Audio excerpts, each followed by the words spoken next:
Studio check. Frequencies check. We are live on air. You are listening to the In Fact Blessing the Airwaves. Take the journey into the world of sports, news, entertainment, while embracing the hottest beats on the planet. Rocking the mind, body, and with energy, electricity, and a splash of controversy. Now, without further ado, it's our pleasure to bring to you The biggest show in the world. The biggest show in the world. the biggest show in the world, the SBTV Nation.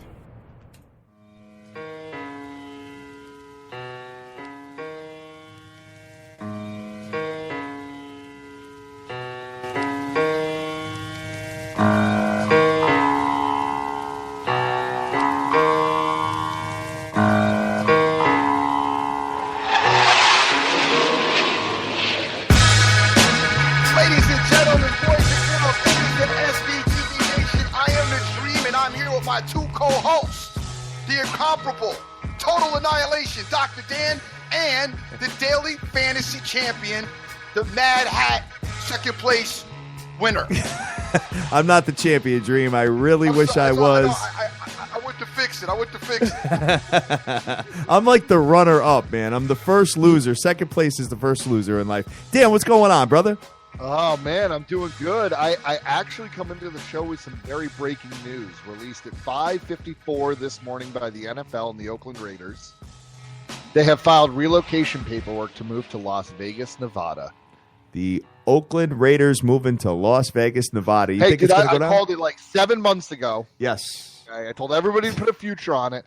And this just excites me, guys, because I'll tell you, there's going to be, Hatter, you want to go to Vegas to see your Dolphins? I'm there. Dream, 49ers, me, the Giants. Let's do it. Yeah, definitely.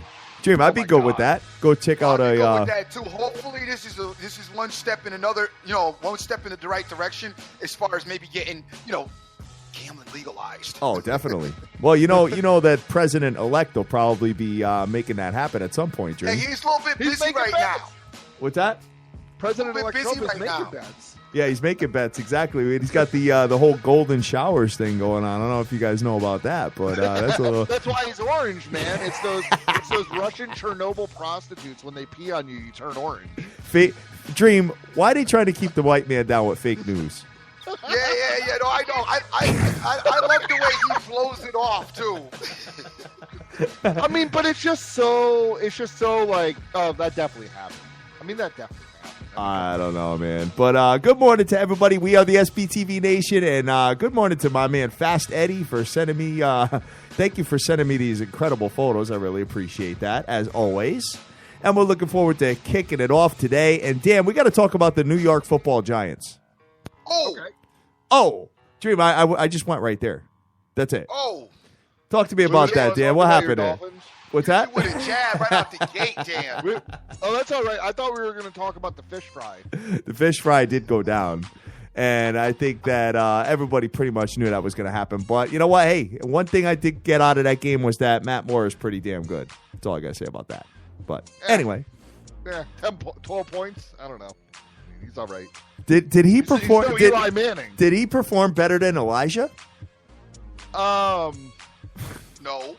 No, I mean, look, Eli actually had a good game. I mean, you got to put it all on the receivers. Yeah, big You got time. to put everything. And I mean, I don't put it on the defense. Everybody's going to put that game on the defense. But the thing is, if you go out of the gate and you're up 14, 17, or 21-0, which they should have been at the minimum, that game's completely different. You got to put it all on the receivers. Correct. Every single bit of it. And obviously the coaching as well, because, I mean, in that second half, I mean, I don't know, just complete breakdown. Big time. And you know what? The Hail Mary at the end of the first half with the push-off by Randall Cobb, that pretty much did it right there. That changed the whole Dan, game. my thing with the Giants is, once again, I'm back, and I'm bothered with the coaching staff. I mean, I don't know about you, but me personally, when I look at that Giant team, look at the talent that they had this season, and look at the, somewhat of the collapse at the end of the season. And obviously this game was, for me, the game would have been so much better had they not done the whole bowl thing. And I know a lot of people don't want to make a big deal about the bowl thing, And I don't make a big deal about the bolt thing as far as their gameplay. Like, I don't think that bolt had anything to do with Odell Beckham Jr. dropping the ball. I'm not going to go there. My problem is that it's more of a discipline kind of thing, and it's a more of a perception's reality. No, it's right. There you go. No, and I hear you. I mean, I was one of those that didn't make a big deal over the boat thing, just because, you know, as other people have said, right? Like, Odell Beckham is notorious for, because the Giants always have that Monday off day if they play on Sunday, and you know, he flies across country, goes back. I mean, yeah, the picture. But here's the thing: I also felt like going into the game, you know, I hate when all the reporters, all they do, you know, it's like, oh, what are you doing for your game plan? Like, you know, you're going to give something away. So I don't know. I mean, I just feel like you can't drop the ball. And I also felt like when they went out in the field in Green Bay, those stupid shirtless selfies, I had more of a problem with that, because it was like, oh, we're acknowledging we were on a boat without a shirt, but it don't matter. I don't know. I don't think it really got into their heads, but man, I mean, you had drops that should. I mean, Shepard doesn't drop that ball. Odell almost never drops that ball. And, you know, look, I do have some faith that, look, the defense is still really good. The O-line needs some work. And if I was the Giants, I would consider trying to sign Mike Glennon. But my thing is, Dan, where's your coaching staff, though? Well, here's what I heard was one of the biggest problems, and I'm not saying this is an excuse, but when Mac, you know, you got to remember most offensive coaches, and defensive these days, are calling from the aerial view, right? They're up in the boxes. So from what I understand is that McAdoo is going to bring in somebody to really, you know, be like a master play caller to implement his scheme, which, you know, look, when he was the offensive coordinator, the offense was not the problem at all. I think that team put up 28.5 points a game. It was the defense, yeah. You know, it was the defense that blew it. So, yeah, I mean, look, I think Spagnuolo is fine. You know, the defense is fine. You know, you got a lot of these guys for a few more years. They're under massive contracts. You know, and I think if you're talking about picking up the offense, they need a legit tight end, a left tackle, and I would say, you know, I don't really trust Darkwa, but third need would be a running back. You know, I didn't really have a problem with the tight end play, especially at the end of the season. It came on a little bit. I do think, though, a running back is a big proponent that they do need to get a really solid running back. Yeah, honestly, I go all the way back to when the Giants got rid of Martellus Bennett, which I never wanted, because I always felt like when you have that 6'8", 6'9" guy, especially for Eli, that loves to throw the little walk ball. But, you know, hey, we'll see what happens. The Giants are out. I still think it was a good year, and now we get to settle in and watch the rest of these games today. Absolutely, guys. Well, good morning to everybody. We are the SBTV Nation, and we are gearing up and getting ready for our fantasy football contest, as we only need 2 more people to join. We have 23 out of 25, and I'm sure by the end of the show, or probably shortly after that, we will fill those final 2 spots. $10 buy-in, and the top 2 get paid, and I'm looking forward to beating everybody this week, including the 2 of you guys, just so you know. I love the hubris. How did you guys had an awful week last week, both of you. Oh, terrible. I think I had like 4 players that were knocked out of games with injuries. Really? Yeah, I did have Jordy Nelson. He got knocked out. I also, man, I spent a lot of money on Big Ben. And then the Fish, you know, like I already should have known better, that the Fish would not bother to even try to stop the running game at all, which was dope on their part. Like we're not going to concentrate on Le'Veon Bell. You know, Dream, I tried to help you out with that, because I did point out that the Dolphins' rush defense was one of the worst in the NFL. I don't know how you didn't even see that. I knew the Dolphins' rush defense was one of the worst, which they knew, which I figured their coaching staff would make an emphasis on. Hey, if they're going to beat us with somebody, they're not going to beat Le'Veon Bell. Let them beat us over the top. I also thought that they would put up enough offense to keep Pittsburgh throwing the ball. But when I see Pittsburgh hand off to Le'Veon Bell every play of one whole drive, all the way down to, listen, I don't care how bad your defense is in the NFL. That's ridiculous. I got it. I think I overestimated, actually, the Le'Veon Bell effect, because I had him on my team and I knew he was going to have a monster day. but that was also why I didn't put Antonio Brown on my team, which was an obvious mistake. Got it. And then, Doug Baldwin, who is the best fantasy but worst real life receiver. Yeah, right. Pretty much. It's like I'm trying to remember that dude from the Vikings a couple of years ago that was a fantasy monster because all he would do is burn cats down the field once a game for 90 yards and a touch. Yep. But no, Hatter, I think you're going to be sitting down there a little bit today. I don't know, man. I'm looking at my lineup. My lineup is sizzling. I already know how I'm sure you got Aaron because he hasn't had to change his quarter. He hasn't changed his quarterback in 4 weeks. I mean, I got it. I mean, look, Aaron Rodgers. Aaron Rodgers, and don't get me wrong, don't blame him, but Aaron Rodgers is he doesn't even bother with the quarterback position, and I'll move on to the rest of his roster. I don't know. We'll have that conversation because I don't know. I think Hatter's starting Osweiler today. Yeah. I'm gonna take a shot. Please start the big Os. I love this. Some of the guys, when I checked, there was a few Matt Mizzy starts. Yeah, there was some Matt Mizzy starts. I saw that. Matter of fact, your boy Chipotle, the professional guy. But I gotta say too, T-Mac this time don't space on the lineup, brother. Yeah, what happened to T-Mac? What did he do with his lineup? I don't know. I don't even know how you get into a contest without a lineup. He was the only one that you guys that was worse than you guys. I beat T-Mac, who didn't have a player. I came in 17th. Come on, I finished 17th. And I finished higher than that. Hey, hold on a second, though. This is all I want to know, though. The professional guy had Matt Mizzy. That's his quarterback. Well, dude. Dream. I don't know if you're listening to the show. You might want to get out from behind a computer and go catch a game. Matt Moore was not a fantasy beast last week, guys. No, but you know what? I get it. How many drops were there in that game? There were a ton of drops by Miami, and if you're trying to save money, because the thing is, if he gets even 2 touches in that game, regular note, I know. I get the I know. I agree with you. I know about that concept. Yeah, I get it. It is a ballsy move to say the least to start. It sure is, guys. It sure is. And you know what? The way it works is, I mean, if one of those sleepers has a big game like Randall Cobb did for me last week, then it puts you in a really good position. So something to think about. That's what it's all about, man. It's all about the sleepers. Well, you know what? Be careful of what I got going on this week, guys. So I got to say about that. I don't know, man. I am ready to rock, guys. So let's jump right into it and have a conversation about the NFL as we got the 2 big games on the ticket today. And we are going to start right off. Where do you want to start, Dan? Why don't we just go in order? Go in order. All right.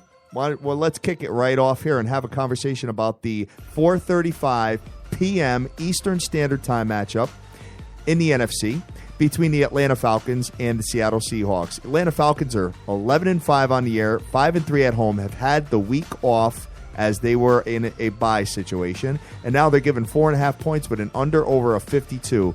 So I'm going to kick it off with you, Dan, since you haven't been on for a minute. Dream and I have already touched on this a little bit, but what's your thoughts on this game?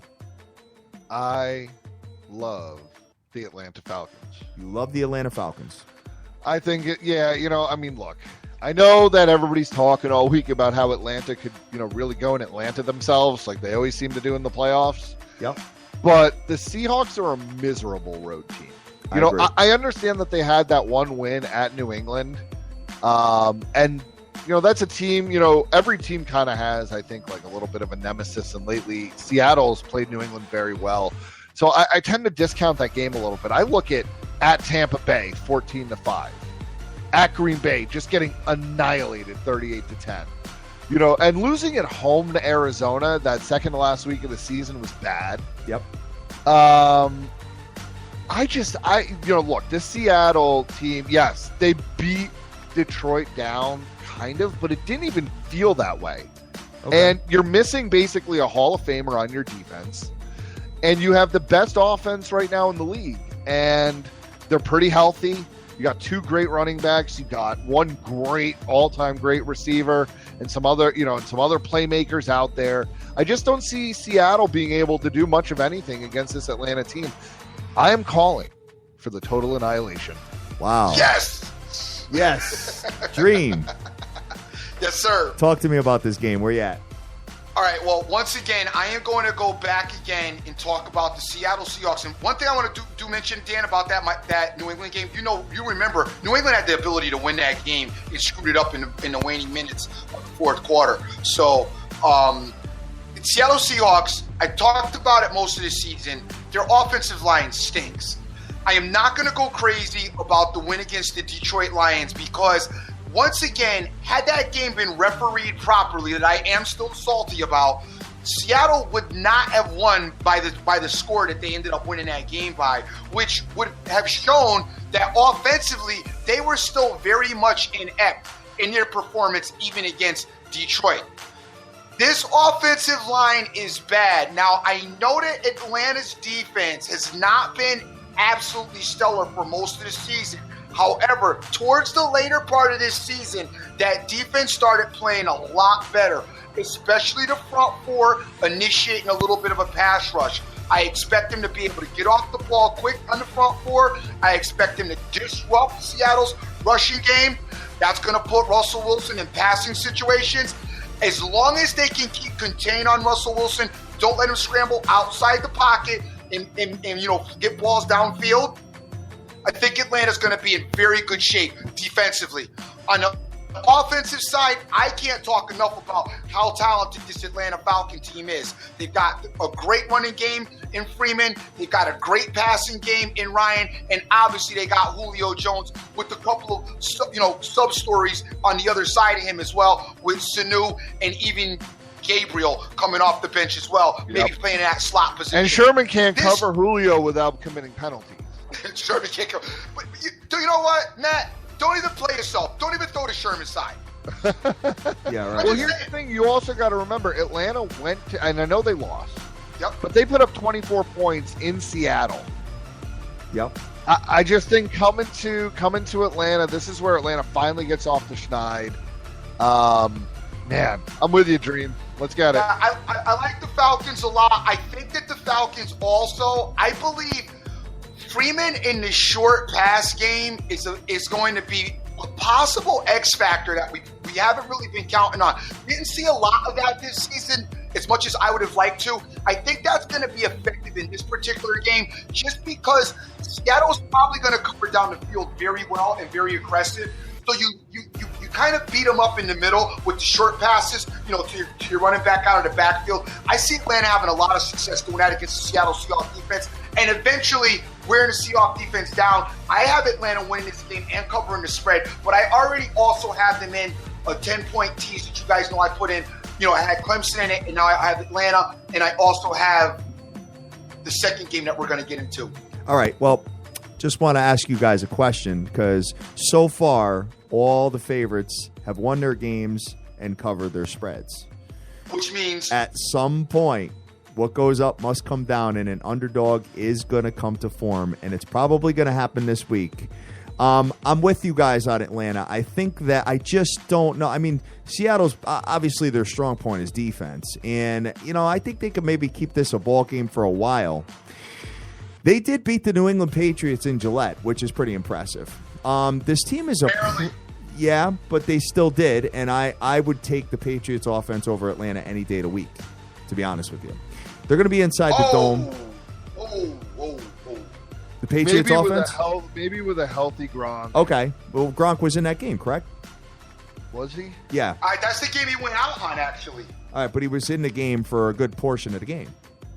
I don't know, Hat. I mean, okay, so I'll give Brady the nod over Matt Ryan. Okay. Oh, yeah. But after that, I give Atlanta skilled players the nod. Julio. They definitely have the better receiver. You can't say the better one receiver. But when you talk running about back, the they got two running backs that you would put on New England over any other. Over LeGarrette Blount, I get it. Okay, but you talk about the wide receiver core. I mean, he has so many weapons. That's what makes him so dangerous. I think what Dream said before was Sanu and Gabriel, though. Okay. I still look. I think the Patriots adding Floyd is like obviously huge, right? Yeah, big time. I still think that the Atlanta offense is better. But I mean, the New England defense is like 20 times better. So Well, go ahead, Hank. All right. Well, anyway, big ups to my man Marlon. Good morning to you. He said I'm kind of crazy for saying that. And Frank Vincolato's on here as well. I'm going to tell. Well, listen, hey, put it this way. it's not crazy. So who's the favorite to win the Super Bowl this year? The New England Patriots. Who's given But like not because of their offense, though, Hank. Because of their whole team. because of the whole package. Okay. Right. But the anyway. whole package. Anyway. Well, I Do would have to you say- think Okay, New England has the but best what I'm quarterback saying is left in where the all right, tournament? let me ask you another question. Where's a harder place to play, New England or Atlanta? I would say New England for sure. Okay. All right. Oh yeah, I mean any team can go into a dome. All right. But Well, bottom line is this. Bottom line is like this. I said, in New England, you're talking about the full team. You just said offensively you like New England more than Atlanta, and I do. I have to disagree with that. I do. But The only thing I like more about New England is that I think because of the quarterback, and I think he's still the best left in the tournament, is that if you need a touchdown, he's going to get you that touchdown. I don't think Matt Ryan will do that. all right. Oh, I gotta And go with and God. the no huddle offense of the Patriots is second to none. It's insane the way they run it. It's really, really good. So anyway, getting back to this, okay? What I'm trying to get at is this. I don't see this game being a beatdown. I don't. I think this game could be a little bit of a pain in the ass, to be honest with you. There's a reason why it's 4.5 points, and it's that nasty 4 number. What I'm saying is I would not be surprised if this game came down to the wire. You've got a very, very experienced playoff team and a playoff coach being Pete Carroll. This game, I could see Seattle having the lead at halftime, guys. So, I don't know, man. Much to Dream's point. yep. Okay, look at what the Giants did to the Lions at home, right? And then look at what Seattle did to the Lions. It doesn't impress you. Yep. And you have to look at what the body of work of Seattle on the road is garbage. Okay. And All right. Hat, one more thing. Atlanta's got plenty of playoff experience. They go to the playoffs. Yeah, every and year. Just losing. don't win. Like it's like it's like you have fantasy football experience losing. It's the same thing. But anyway, but I'm just saying. Listen, at the end of the day, I think Atlanta moves on. I'm just saying that I don't think that this game is going to be. I don't think they're going to run away with this game. I just can't see it. You know, the other thing that we didn't talk about is we didn't talk about Atlanta's inability. Well, Dan did talk about Atlanta's unsuccessful runs in the playoffs, which is definitely, I think, a proponent in their minds and definitely a factor, a motivational factor that they're probably talking about in their locker room right now. They're going to want to get off fast. They're going to want to get off hard and strong, be very detailed orientated. I expect Atlanta to be really sharp today. They're at home. Their stadium should be abuzz. They should be excited. And I love their running game. I love Freeman in their running game. I think this Atlanta team, I think they're going to be very successful today. I don't think that this game is going to be close. I think this game breaks another trend. Hatter, do you know what trend I'm talking about? the trend. There is a trend in this game going into let this me game think that about does it. not favor Atlanta. That they lose in the playoffs all the time. No, it is the student versus master trend. An assistant coach that leaves and then faces their old head coach in the playoffs. Yep. I think it's like 0-5 in the last one. McAdoo was the last one to do it, obviously losing in Green Bay. Dan Quinn, going up against Pete Carroll. So it's interesting. That's the only concern I have. But Okay. I still think that, like Dream said, they have enough weapons where I think they can draw up some different stuff, but they have to get off fast. All right. Yes. I did notice that I did read some reports that Richard Sherman was banged up a little bit. I don't know if you guys can confirm that or That's not. just so when he gets torched today, Yeah, right. it'd be like, oh, no, I had this hammy. If you look at when he covers Julio Jones, that Julio Jones should get someone to spray some grease on his back, and then Sherman won't be able to cover him. Yeah, I got it. Well, you know what? I'm He's looking overrated. at it, and one thing too, CJ Porcice, I believe, is out of this game, which is going to give Rawls a lot of work. And you know what? Just the fact that, I'm not a big Russell Wilson fan. I don't think any of you guys are. That's why I think Atlanta will win the game. I really it's not do. that I'm not a Russell fan. It's the offensive line is so detrimental to him. when you're running all over the field. Yeah, no, I'm a Russell Wilson fan, but not on this team. All right, yeah, I got Russell it. Wilson on a bunch of other teams, like maybe even your Miami Dolphins, he's dope. Yeah, good point. Yeah, All right. if You know, you had I him think anywhere Russell with an Wilson- offensive line that hold the pocket at all, great quarterback. I just think right now with the way that the offensive line is situated, and that it's been bad all year. I don't expect it to get better today. All right, and Marlon, guys. I don't see Julio Jones having a stupid day.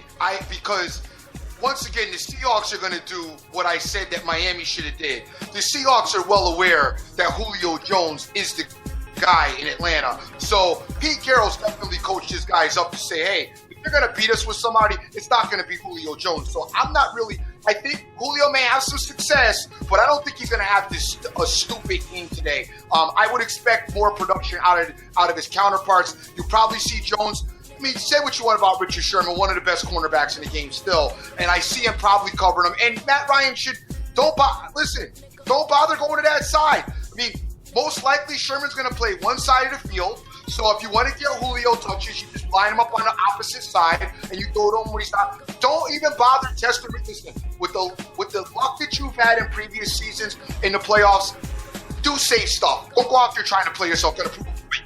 Yep, exactly. You know what I'm saying? Go to ball the other side of the field. Stay away from Sherman. Go win the game. Sounds good, guys. All right, so one thing I did want to mention to you real quick, and we have 24 out of 25. We only need one more guy to join our fantasy football contest. And I'm looking at who's involved in it, and it looks like there's a couple of experienced players in Dream. Oh. There's a couple of sharps.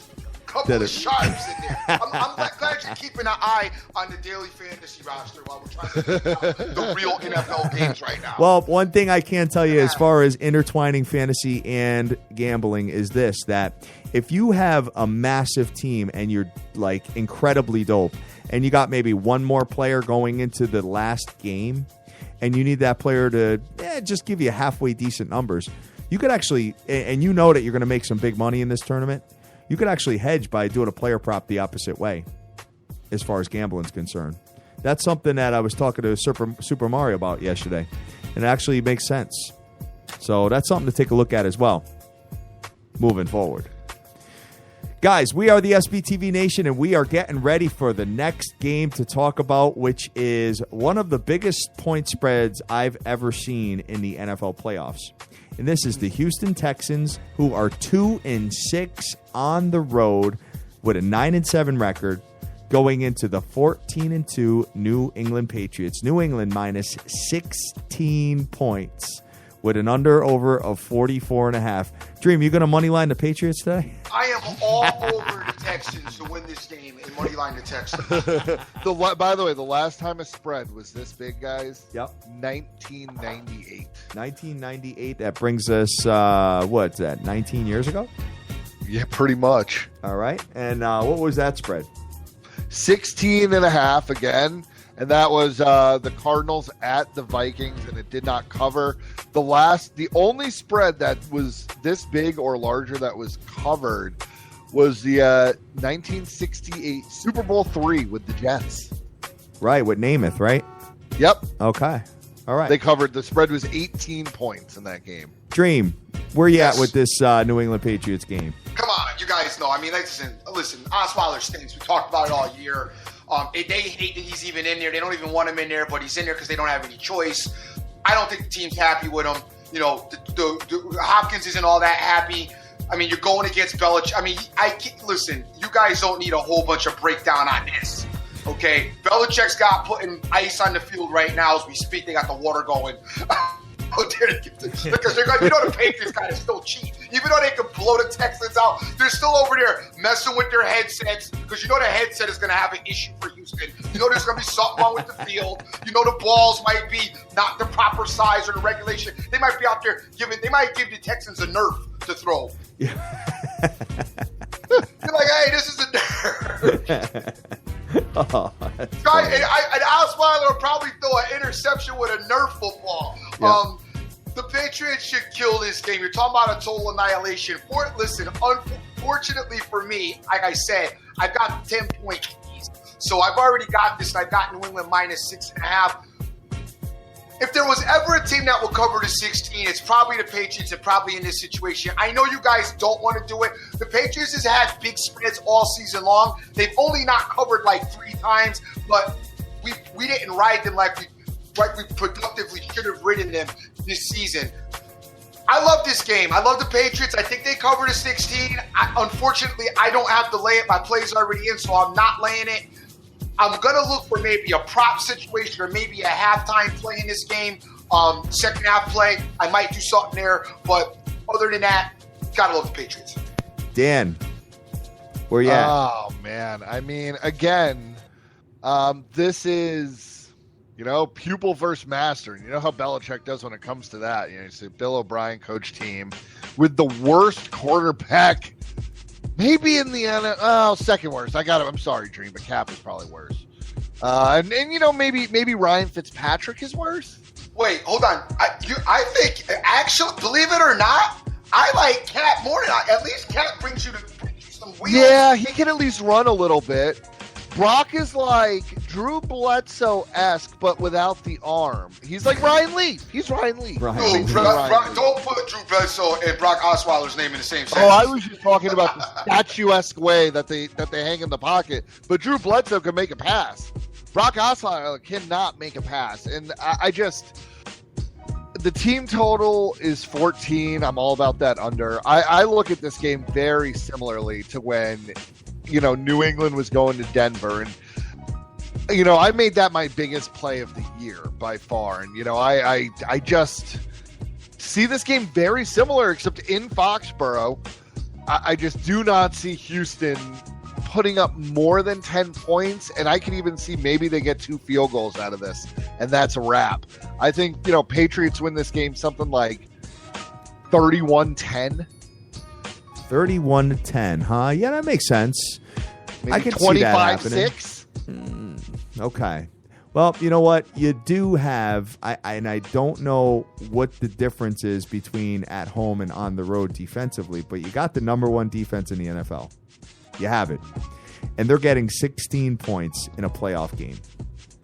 A lot of people take these double-digit spreads, as far as the NFL is concerned. I'm not one of them. And there's just no way that you can ever convince me to bet against Tom Terrific in Gillette Stadium in a playoff game.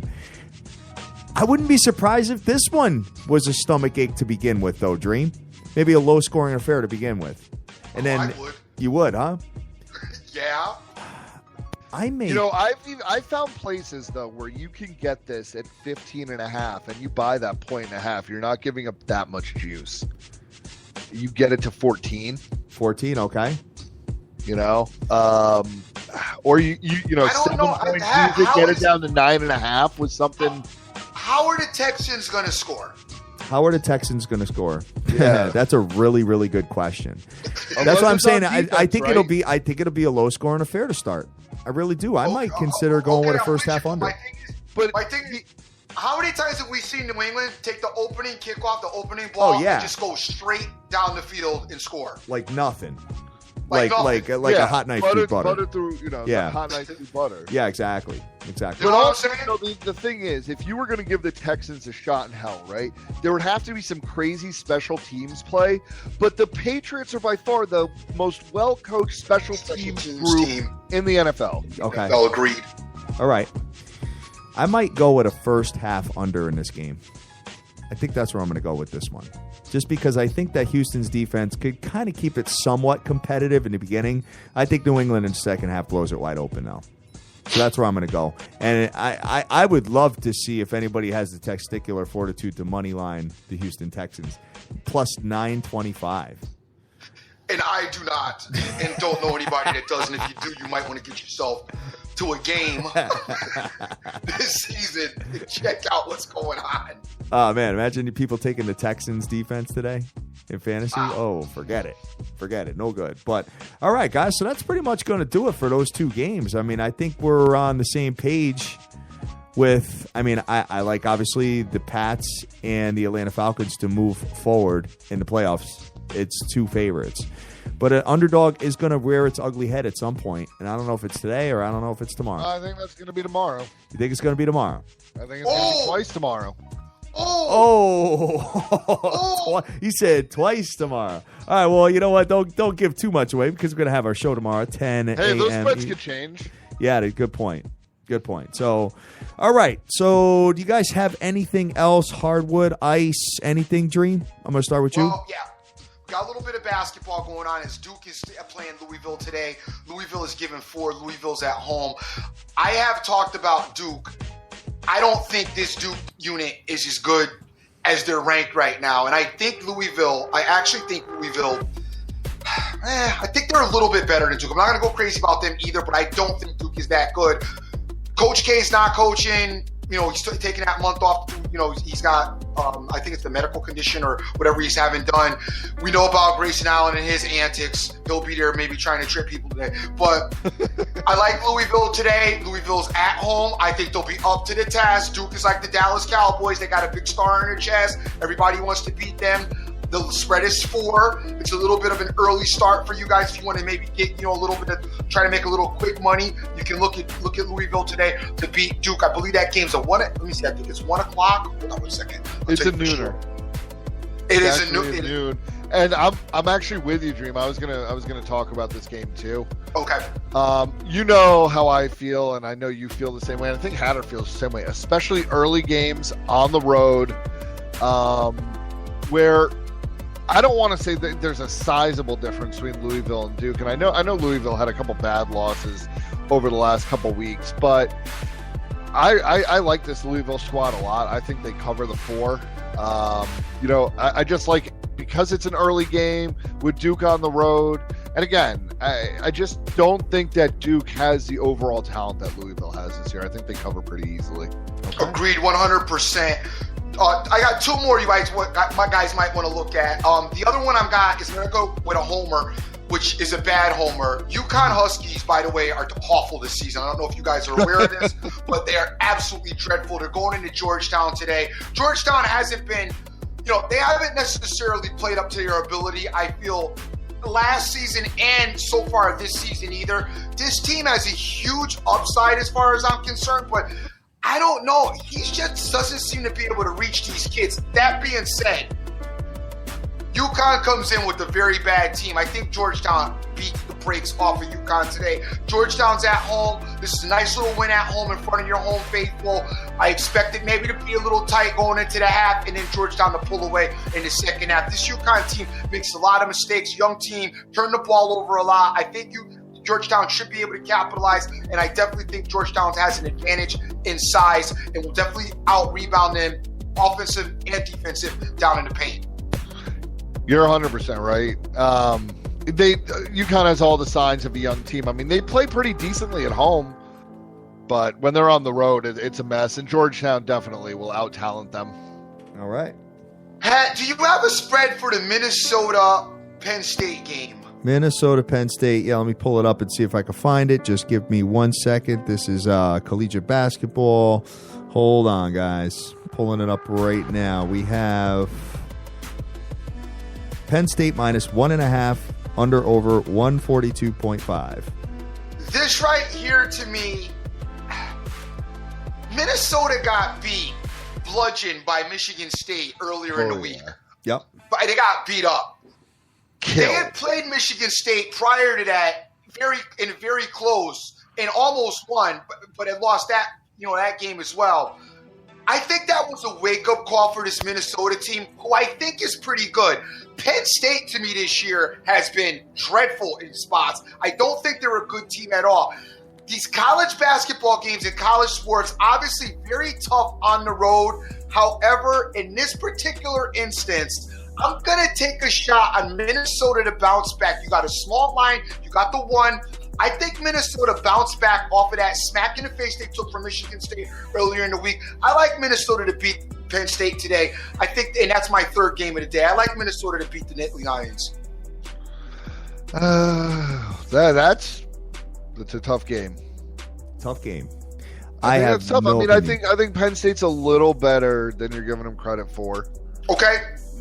Just coming on. I mean, at home, especially, again, another college team at home. This is a noon game. Where Minnesota, I don't know when they flew in, whether it was late last night, or this morning or whatever. But, Penn State is 10-7. I know Minnesota's 15-3. I mean, Minnesota to win? Just to win, or are you taking the line? Just to win. I mean, it's Penn State's giving one, Dan. It's one? See, that line is weird to me. I mean, because Penn State's coming off a big win against Michigan State. They beat them by 9 at home. I don't know. I think this might be a stomach ache. All right. Oh no, I'm not. I'm sure it probably is a stomach ache, but I like Minnesota to bounce back. Anything I put my hands on is generally. They did get killed. Yeah. So, but I do think Minnesota bounces back and gets a win. Best of luck. I'm staying away. All right. Anything else, Dream? Over to the ice, gang. We fell flat yesterday. I cannot believe the Flames let me down in the 2-day parlay of bet against the Devils. We got Edmonton to win on Thursday. Thought we would close out the par last night with the Flames. The Flames fell short and did not beat the Devils yesterday, which wrecked the parlay. And subsequently, there was another bet behind that on the Cleveland Cavaliers, who we didn't talk about, Kyle Korver's appearance last night in Cleveland, which was absolutely stellar. Dude, watch out for the Cleveland Cavaliers. Yeah, no kidding. Watch out for the Cleveland Cavaliers. Korver comes in, 18 points, 4 3-pointers. That is just the injection that this team needs. They are definitely ready to go run the table and play whoever comes out of the West. They are right there with whoever's coming out of that West. I don't care how talented Golden State is, how you want to tell me about. They got all the scorers, Kevin Durant, whatever. They've got no defense. They can't play inside. And to me, playoff basketball is geared for that. The ability for LeBron to attract the double team inside and then kick it out to Korver to shoot a 3 for game. Cleveland Cavaliers plus 265 to win the NBA championship, Dream. I don't know if I go there, but they definitely are now getting stacked up to make a run for it. This team's very impressive now. This is a very, very dangerous additive to an already tough team. So I don't have anything in the regular NBA, guys. Over on the ice, though, we do have the San Jose Sharks coming off of a loss playing tonight. They're playing the St. Louis Blues at home. I like my chances with the Sharks. It's going to be a late game. Probably you have to finish with your NFL first before you take a look at this game. But it's a late night game. If you're interested, you might want to go there. I do like the Sharks to win this game. I also like the Nashville Predators to beat the Colorado Avalanche. Colorado's awful this season. They're a little bit better than the New Jersey Devils, but they're not that good. I do like the Predators to beat the Avalanche, and I like the Sharks to beat the Blues. All right. Sounds good, guys. Dan, you got anything else? No, the only other thing and I got to make a decision on this relatively soon, but I kind of like Pitt at home today. I think they're -2 at home against Miami.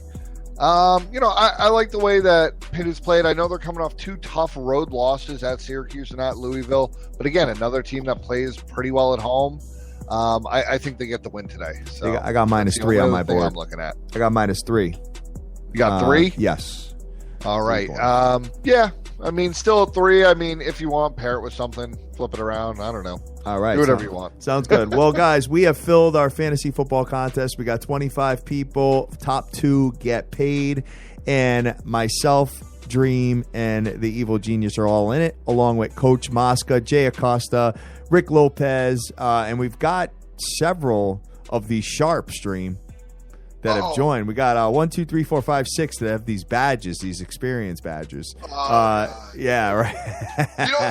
Here's my thing, though. Obviously, anybody's welcome to play. I am going to murder you guys, though, if you don't come in the top 5. I will clown like I clowned on Chipotle. So only because I will say though, when you got some of these Sharps in there, you do realize they are literally like running algorithms in their basement, like all week. Right, right. No, I know. It's probably like some 15-year-old Japanese kid, honestly. Like just like using daddy's credit card and clowning everybody. Yeah. But Rick Lopez has schooled me to it. But I am going to clown on you guys. So don't take it personal. Hey, listen, if anybody being sensitive, then don't get in our league, because you open yourself up. I look at a lot of lineups, and it will be some rhetoric probably over the next couple of days about some of the stuff that was done. I don't know why a pro would want to get in our league anyway, because that only you can only lose, because if you win, it's going to be, hey, well, you were a pro, and if you lose, it's how are you a pro? and is there anything really more crazy than a professional fantasy sports person? That's kind of dope, though. I mean, if you're making money, more power to you. Yeah, right. But I just have to feel like that's got to be a lonely life. Well, there will be, at some point, there will be a badge next to my name, probably very soon. There's a badge next to your name already. Oh, yeah? Hatter donated $20,000 to the DraftKings fight against the government, so they're going to give him a badge. Meanwhile, this 5 Dizzles account got dust on it. Dream, I heard 5 Dizzles put you on a charter plane over there, man. They're very happy with your donations that you've made over the last football season. All right, guys, we're going to get up out of here, man. Great show today. Lots of fun, as always. And we look forward to doing this each and every weekend. So let's get right into it and we'll recap the plays. I'm going to start off with you, Dan, kick it over to the Dream, and then we'll talk myself. What you got? Yeah, so I haven't figured out the Patriots game yet, how exactly I want to do that. But so right now what I got locked in is the Atlanta Falcons, actually at -5.5. Pretty confident there. And I got Louisville -4. So that's what I got locked in right now. And if I take anything else, I will DM it out to my groups. All right. That's what I'm going with, boys. Okay. Dream, where you at? All right. First of all, I talked about Louisville. I also talked about Georgetown. I like Louisville -4. I like Georgetown. You could put those in teasers. You could money line par those too. I'm going to play side. Matter of fact, I am going to money line par Georgetown and Louisville. Then the side single by itself will be Minnesota. I'm going to just give Minnesota a shot. I do like Minnesota versus Penn State today. As far as the NFL is concerned, you guys know I have my plan already. It's a 10-point tease, which you can still do that yourselves. And I'm going to give you what the exact numbers are. Hold on 1 second. The exact breakdown is Atlanta Falcons are +5.5. The New England Patriots are -6.5. And the Pittsburgh Steelers are +10. You could take it and you'd have Atlanta, New England, the Steelers, and then you'd have to make a call on the Green Bay-Dallas game. So if you want to leave the 2 spots, put it in, leave the 2 spots open, fill the 2 spots in today with the Patriots in Atlanta, and leave the other 2 spots open. We can close it out tomorrow for you. No problem. All right. I'd like to thank everybody that's retweeted the show out there this morning and hanging out with us. We got Barry Bashard, Terrence Mack, Sports Attacks, Benjamin Rowe, G Rose, Tit Talker, Skinny Dugan, JP, Sir Mata, Shane Whited. We got Shane, once again, congratulations to the Clemson. I got to throw that out there. Andy Jones, JDH24, the incredible Marley Marr, Mario Martinez, Bang the Book, Fast Eddie 72, Key VU, and Art Girl, Vegas Girl 92661. So many more out there that we haven't shouted out and hollered out. We love you to death. We know who you are. We see you out there. I'm the Dream. Always remember who you with. Make the most of each and every day, because you cannot get this time back. I'm taking a little bit of a different approach today as far as the NFL is concerned. Not in fantasy, because I plan on killing all you guys. But anyway, I'm looking at as far as gambling is concerned, here's what I'm going to do. Once you reload? You're the one that reloads, player. All right. Once you dip down to Western Union with your DraftKings tokens?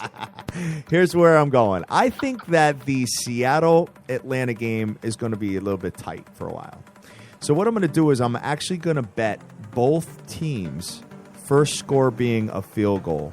First score being a field goal with Seattle is +468, and Atlanta is +344.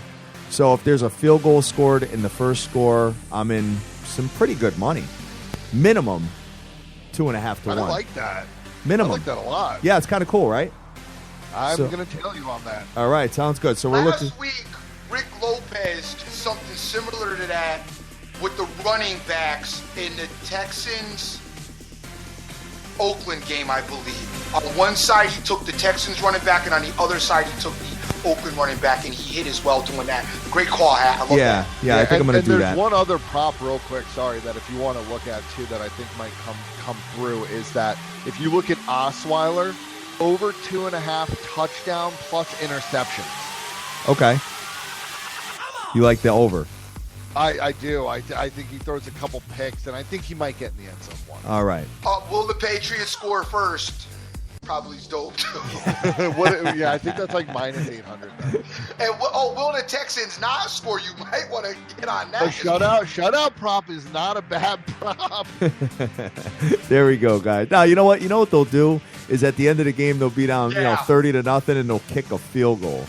Yeah. Or they'll put like Garoppolo thrown to the fourth string tight end, and they'll be like a pick six. Yeah, right, exactly. I never understood that when a team's down huge and just wants to get on the board with a field goal. I never got that. Because they don't Moral want to victory hat. I never ever got. I never got that. I never understood that. Try to win the game. Because I think if you get, a lot of people would say getting shut out would bleed into next season. But not only that, you're in the record books. Yeah, I got it. Okay. You're in the record books. Guys, when you go back to show your kid's looking through Daddy, how come you didn't score no points? All right. You don't want to do that. We love you to death. Go out there. Go easy today. Whatever it is, grab the world by the balls and go out there and get that money. Let's go. Peace.